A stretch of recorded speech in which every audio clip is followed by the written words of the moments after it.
Welcome everyone to another On Your Own review. So, nothing makes you feel more like you're becoming a reviewer than A, watching an indie flick, and B, doing a movie review about cannibals. Today I get to do both. Hooray! Hooray!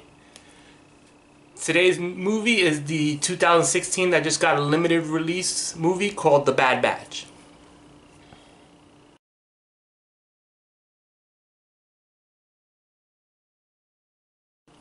The Bad Batch is the movie about a world, we don't know when, the movie never tells us. It takes place in America. Apparently there's a part of Texas that's been sectioned off. What people do is when you're found guilty of either a crime or it looks like if you're undesirable, you get taken into this part of Texas that's fenced off and it's just basically a desert. And you have to live there. Now there are two people who live there. They are the bridgemen, and then there's the dream people. The bridgemen are people who basically just work out and they capture people and they eat them. Cannibalism, people. The dream people are more organized and they're kind of more like regular society, except actually happy for the most part. It's kind of like Mad Max without being dystopian, but all their stuff looks like Mad Max because they're in the desert. And this story is of this girl by the name of Arlen, who gets put into this. She does something, we don't know what. She gets put into the what they call the Bad Batch, and her whole thing is her survival there. As soon as she gets there, she gets introduced to the bridgemen, and she eventually runs. Something happens to her there. She eventually runs away and finds the dream people.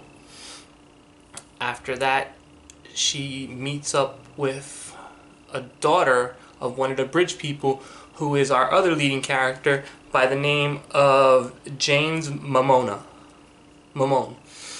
And basically, he's a dude who freakishly looks like Roman Reigns. Just look at this picture.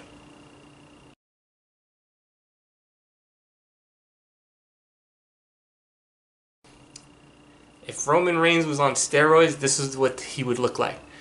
And basically the whole story is that his daughter, James, I don't even think they give him a name in the movie. Yeah, they never give him a name. He has no name in this movie. Is looking for his daughter, who is with Arlen at first, but then during a rave party held by the leader of the Dream People by the name of Dream. And Dream is none other than, you knew it was coming, Keanu Reeves. Keanu Reeves in this movie plays a character who looks like Ron Burgundy from Anchorman and Christian Bale's character in American Hustle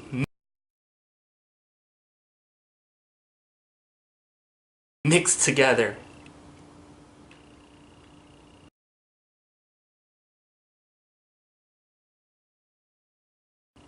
It's kind of an interesting mixture. His character is that he helps run this town, and he keeps the bridge people, he helps coordinate to keep the bridge people in and keep this town safe and running like a functioning society. The main character in this movie, Arlen, is played by none other than Suki Waterhouse, who this is the first movie I've ever seen her in, and I believe this is her first major role. She does a really good job in this movie. There's a ton of good acting in this movie. I think everyone kind of plays their role well, and I have to give this movie a lot of credit. There are no monologue. There's no narration.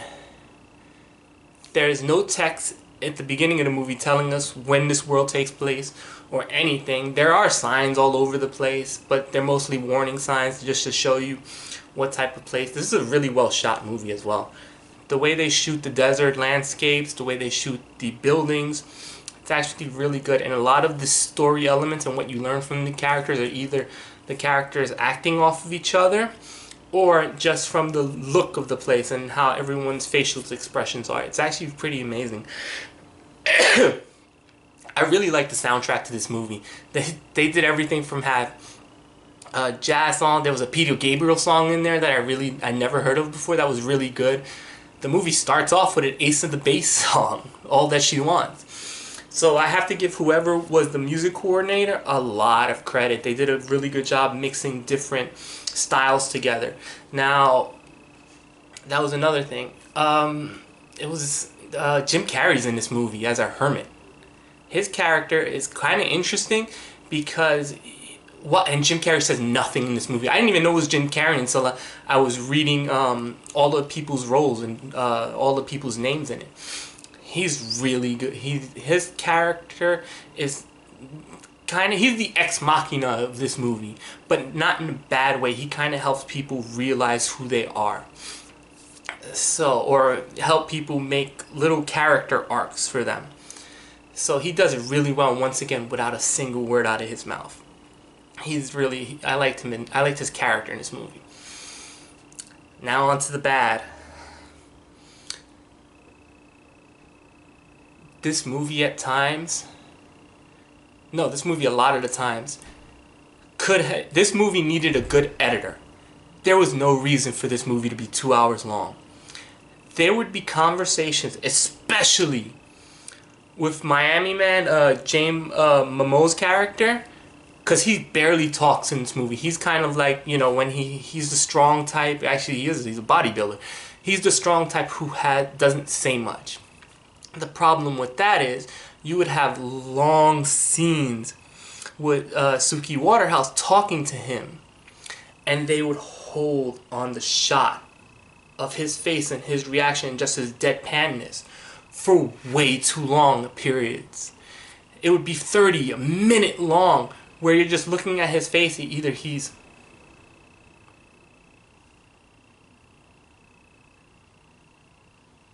or there would be straight up shots where he's looking straight at the camera, and you're getting a profile of him, and once again, no words, just looking at Waterhouse. He'll turn his head, and then he'll come back, and he'll be looking. They do this so much in this movie. This movie wastes so much time. Giovanni Ribini's in this movie, the guy who was the villain in both Ted movies, and a lot of people know him from My Name is Earl. He was in this movie. You could have cut his complete character out and nothing would have changed. He added nothing, which kind of makes me interested on why his name's on the poster and not Jim Carrey. That was a very odd choice in my distinction. So yeah, there's too much lingering shots of just, especially the Miami Man's face and nothing. Like, it should have been like nothing. Okay, let's move on. There was way too much. There's no reason. This movie needed a good editor. Also, the character arc. Arlen's character arc at the end kind of made no sense in a lot of ways, and it kind of the ending kind of had me lingering, because there's two things about the ending, and I'm not gonna spoil anything. I actually, for the score I'm gonna give it, I actually say go out of your way to watch this. This is only showing in one theater in New York on 4th Street. I walked there from work, and I kind of enjoyed it. I did. But there's two parts to the ending. One, her character arc, Arlen, story arc at the end made no sense, and her choices were like, why? I didn't get it. And then the last scene of the movie, I can see a lot of my sick friends laughing at it, and I kind of wanted to laugh at it, but at the same time, I kind of like, why is it ending like this? But I'm not going to lie, I did kind of want to lie, because it's an ending where you think it's going to go one way, and it goes the complete opposite. So, I'll give it at that. I will say this: the beginning scenes. All right, let me get to the cannibals part. In Bridgetown, the beginning scenes, especially when you see what happens to Arlen, was a. It wasn't gory, but it was very much disturbing. So I'll give this movie that credit. It was disturbing, and I'm not gonna lie, I was kind of iffy on that. I'm not a big horror fan. I don't watch a lot of horror movies, but when it happened with the cannibals, it was kind of So with that said, I give this movie a 5. It's not great. It has issues, but it's with some tight editing. This could have easily been like a 7 or 7.5. There are a lot to like about this. I'm not quite sure why Jim Carrey doesn't have a credit in this or a poster credit. He was in the movie more than Keanu Reeves. He plays more of a role in this movie than Keanu Reeves. So I wasn't kind of sure. I am kind of interested to see where Suki Waterhouse goes after this. She did a really good job carrying this movie. Even through her, either with facial expressions, her dialogue, her interactions with people. I just didn't care for her story arc at the end and the way it ended. So that kind of hurt me. Like, I'm not gonna lie, when I came out of this movie, I thought I was gonna give it a 3, and the more I thought about it, the more I thought about things I liked about the movie. And I really did like it. I really did like things about it. I probably will go see it again this week. Because it's only in theaters for about a week, and then I think it's going straight to, I believe, Netflix. But if you're in New York, you have a chance, I would say go see it. It's an interesting thing.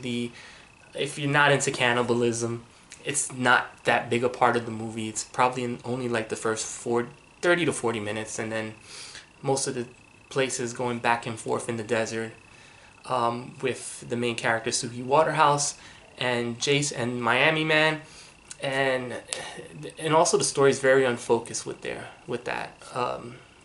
But it is pretty to look at. I really did like the soundtrack, and I do plan on picking it up when it comes out. And I'm not gonna lie, I'll probably get this movie just to see certain parts of it all over again, because there are scenes that are really good, and it is a well shot movie.